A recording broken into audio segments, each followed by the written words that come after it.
There is a quiet renaissance taking place in northeastern North Carolina. The town of Murfreesboro is exploring much about its history and its identity. Murfreesboro is situated on the banks of the Meherrin River, at the point where ship passage ends and land travel must begin. That geographical placement was a formative part of Murfreesboro history, since ships were the safest and most efficient means of travel in the early days of this country. European explorers from both the Roanoke colony and Jamestown had sailed up the Shawan River and seen the forests and Indian villages near the area where Murfreesboro stands today.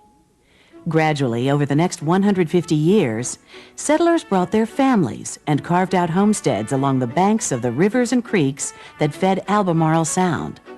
Trade began to develop. Certain landing areas were established as King's Landings, where custom-style accounting of goods was undertaken. One such port was Murphy's Landing, home of William Murfree. His son Hardy was an enterprising planter who hoped someday to link Murfreesboro by canal to Hampton Roads, as well as trading points farther west. In 1787, the North Carolina legislature incorporated Murfreesboro. The settlement grew steadily. Trade items from the northern colonies, the West Indies, even from England, were offloaded to make room for the tar, turpentine, lumber, cotton, salt herrings, and tobacco being shipped out from the area. Shipping traffic brought jobs. Coopers or barrel makers, shipbuilders, tanners, and associated craftsmen were in great demand. Since most planters in the area had only a few slaves, a working class developed to support the shipping industry. A growing population of free blacks worked in the warehouses and on the wharfs. The New England captains, whose ships carried the bulk of the trade, found Murfreesboro to be a very receptive port. Gradually, a number of these merchant captains shifted their base of operation to the town on the Meherrin.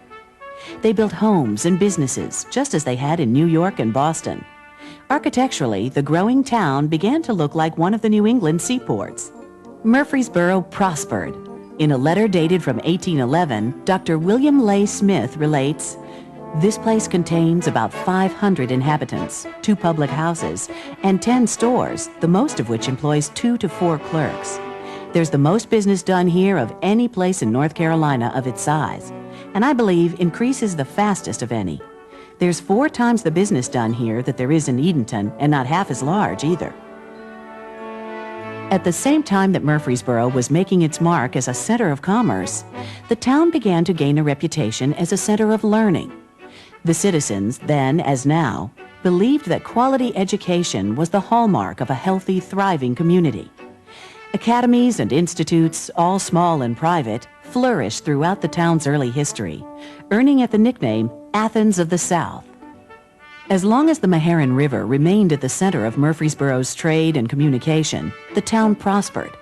But as overland roads improved and sea trade began to give way to highway travel and westward expansion, the sheer volume of activity in Murfreesboro decreased. Then came the Civil War.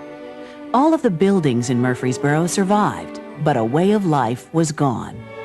With the ravages of the Civil War and the hardships of Reconstruction, Murfreesboro settled into a quieter, backwater existence. It was a frustrating time for the small town. Industry and commerce began to fall off at the end of the century. Wesleyan Female College had been destroyed by fire in 1893. Then, in 1897, the railroad tracks coming into Murfreesboro were pulled up. During the Great Depression, the steamships stopped coming. Finally, Shawan College closed due to lack of enrollment during World War II. But the same spirit which built the town was only waiting to be reborn. First came the citizen-backed effort to reopen their college. In 1949, Shawan opened again to a class of about 100 men and women.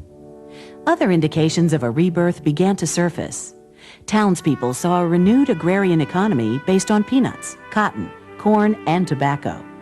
The increased agricultural production brought more economic stability to Murfreesboro. But with increased commercial and industrial activity came a surge of growth often based on the removal of the old to make way for the new. Up until now, Murfreesboro's modernization and development had not wiped away the unique character of the town's New England-style architecture, But how was the area to grow and expand without losing these historical buildings to the bulldozer? A concept of adaptive reuse began to be explored. What if the beautiful old buildings were left intact, but refurbished to meet today's needs for offices, libraries, and other public buildings? The concept was an inviting one, and the citizens of Murfreesboro moved ahead with renewed commitment. The first project to receive attention was the large and stately Roberts Vaughan House. Built in the 18th century, the original house was enlarged in the 1840s. Members of the Murfreesboro Historical Association found that the basic structure was sound, with beautiful woodwork in the interior. But the view from the street was of a ramshackle ruin. The dream was to reconstruct the building to become a village center, housing the town library, the Chamber of Commerce, as well as the Historical Association's headquarters.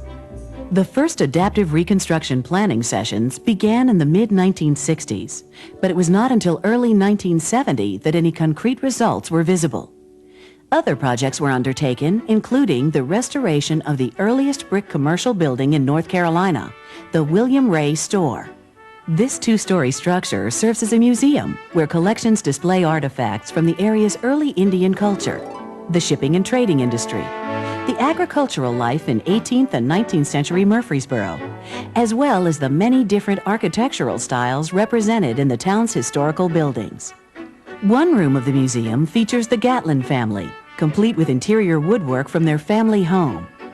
Richard Jordan Gatlin is known worldwide for his many military and agricultural inventions, ranging from a cotton planter and thinner he developed with his father to cultivators, rice planters, screw propellers, and the famous repeating gun which bears his name. Brother James Henry Gatlin, similarly inventive, developed, and local witnesses said flew, an airplane on his father's farm, some 25 years before the Wright brothers' well-publicized flight at nearby Kitty Hawk. The museum also features revolving exhibits, such as the one highlighting the life and healing ministry of Dr. Jimmy Jordan, whose art combined the use of local herbs and plants of North Carolina and traditional African healing skills. Other sites in the 12-block historic district were generating interest. The Murfreesboro Federated Women's Club donated the Hertford Academy building to the association. The brick building had been a school since 1811, and from 1848 to 1851 housed Shawan Female Institute, later called Shawan College. Another interesting structure reclaimed to tell the architectural story of Murfreesboro is the small law office building, originally shared by William Murphy and W.N.H. Smith. Restored to its original appearance, it serves as a gift shop for the Historical Association. The Wheeler House is a classic example of Federal-style architecture. The interior was carefully renovated using a Wheeler family inventory, allowing a room-by-room, object-by-object restoration.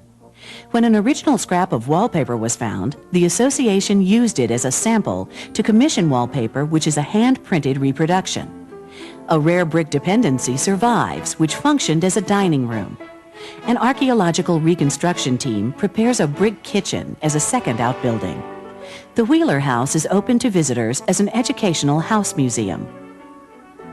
Just around the corner is a building which was moved into the historic area in 1976.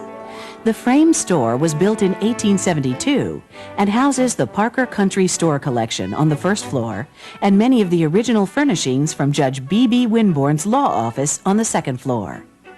Across the street is an exhibit which shows visitors the operations in a blacksmith shop. As residents and visitors alike walk through the gardens and open areas of the historic area of town, they are reminded of many stories of local history in Murfreesboro. There was the slave-turned-indentured servant of James Morgan, who moved with the family to Texas. Emily Morgan made the acquaintance of the famous Mexican general Santa Anna and was instrumental in diverting him, a maneuver which may have helped Sam Houston in defeating Santa Anna at San Jacinto. Her story was immortalized in the popular song, The Yellow Rose of Texas. There is also the story of General Lafayette's visit to Murfreesboro in 1825, as well as the boyhood home of Walter Reed, conqueror of yellow fever. As the increased awareness of Murfreesboro's colorful history is surfacing, residents are becoming interested in restoring private homes in and around the historical area, And so, Murfreesboro has taken a gigantic step forward in preserving its essential character. The same enterprising spirit which established the town as a vital trading center in colonial days has provided for its rebirth as a community which protects its past to serve its future. Appropriately, the concern for education seen in the town's past has led the present population to explore and value their history. They have educated themselves about their heritage and offer the knowledge they have gained, the living picture of Murfreesboro in a now gone time, to those who once again are drawn to this energetic, fascinating community. The Renaissance in Murfreesboro is well underway.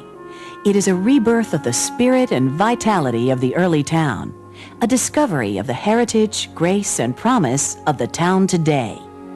The commitment of the citizens of Murfreesboro to preserve and protect these natural and historic assets is a gift to all who are invited to experience the dynamic renaissance of Murfreesboro in the future.